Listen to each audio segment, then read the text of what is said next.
காரியம் கைகூடி வந்தது. காரியம் கைகூடி வந்தது. ஆண்டவர் இன்றைக்கு நமக்கு கிருபையாய் கர்த்தர் வாக்கு கொடுக்கிறார். காரியம் கைகூடி வர பண்ணுகிற கர்த்தர்.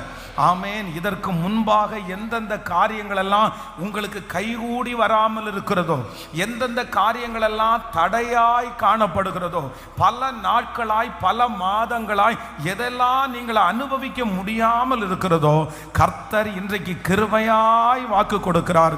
அந்த காரியங்கள் வெகு சீக்கிரத்திலே கைகூடி வரப்போகிறது. பிள்ளையினுடைய காரியம் சீக்கிரமாய் கைகூடி வரப்போகிறது. நீங்கள் அநேக நாட்களாக எதிர்பார்த்து கொண்டிருக்கிற அந்த காரியத்தை கர்த்தர் கைகூடி வர பண்ணுவேன் என்று கர்த்தர் வாக்கு கொடுக்கிறார். நீங்கள் எதிர்பார்த்திருக்கிற காரியம், நீங்கள் முயற்சி எடுக்கிற காரியம்